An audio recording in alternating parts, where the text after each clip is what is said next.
내가 또 이르노니 야곱의 우두머리들과 이스라엘의 족속의 통치자들아 들으라.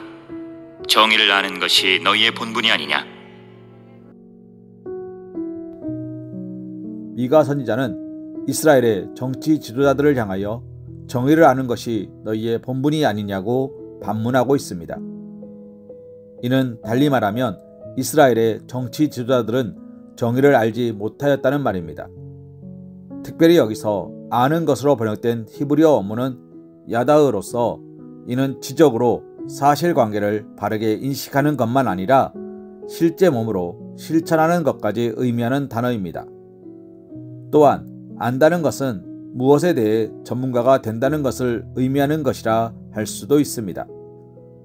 사람에게는 각자 자기의 전문 영역이 있습니다. 사람들은 모든 일에 대하여 다 전문가가 될 수는 없습니다. 경제 전문가가 있는가 하면 정치 전문가가 있고 외교, 통상 등 다양한 영역에서 전문가가 있습니다.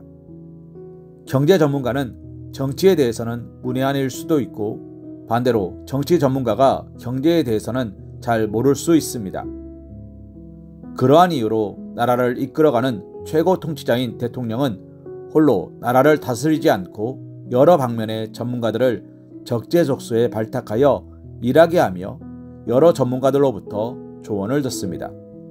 그러나 무엇보다도 나라의 지리자가 중요하게 여기고 알아야 할 것이 있습니다. 그것은 바로 정의입니다. 지리자는 정의의 관점에서 나라 사정에 정통해야 하며 이를 실현하기 위해 최선을 다해야 합니다. 그것이 그 무엇보다도 나라를 바르고 든든하게 세우는 길이기 때문입니다.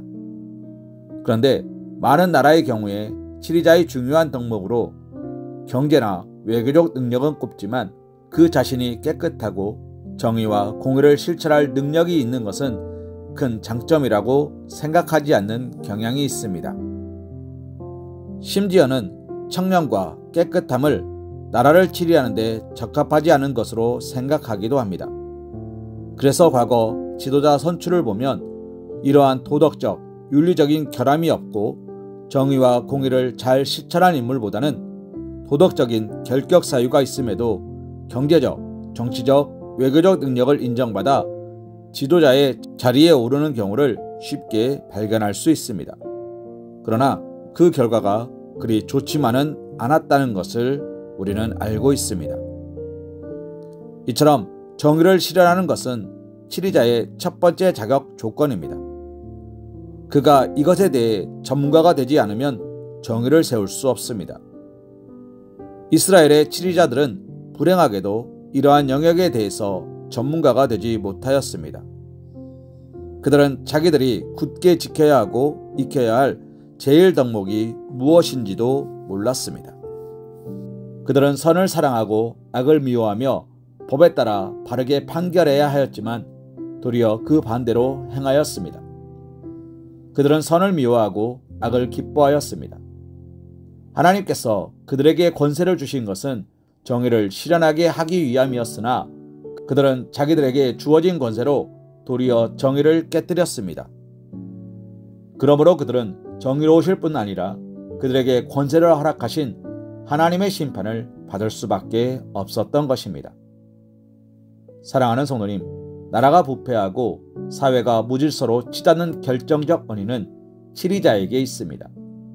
지리자가 자기의 전문 영역인 정의를 알지 못하고 도리어 불의를 자행하기에 나라가 부패하고 사회가 어지럽게 되는 것입니다.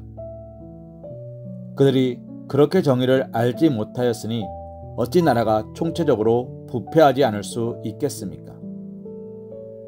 사랑하는 성도님, 하나님께서는 모든 지도자의 첫째 되는 덕목은 정의를 알고 이를 실천하는 것이라 말씀하십니다.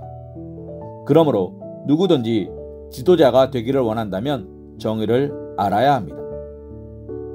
나라의 살림이 어려우면 경제 대통령이 나와야 한다고 말하지만 정작 필요한 것은 경제 대통령이 아니라 정의로운 대통령입니다. 외교적인 어려움이 있을 때 외교력이 뛰어난 대통령이 나와야 한다고 말하지만 이 또한 필요한 것은 외교 대통령이 아니라 정의로운 대통령입니다. 참으로 하나님 보시기에 합당한 통치자는 정의의 편에서는 정의로운 통치자여야 하는 것입니다. 그러므로 우리를 이 땅의 영적 지도자로 세우신 하나님의 뜻을 따라 우리 성도들은 스스로 정의의 편에서는 정의로운 자가 되어야 할 것이며 이 나라가 바르게 서도록 하기 위해 가장 먼저 기도해야 할 바도 바로 이것입니다. 이것만이 나라를 굳건히 세우며 평안케 하며 형통케 하는 최우선의 길인 것입니다. 이사야 1장 17절 말씀으로 오늘의 말씀 묵상을 이어갑니다. 선행을 배우며 정의를 구하며 학대받는 자를 도와주며 고아를 위하여 신원하며 과부를 위하여 변호하라 하셨느니라. 아멘.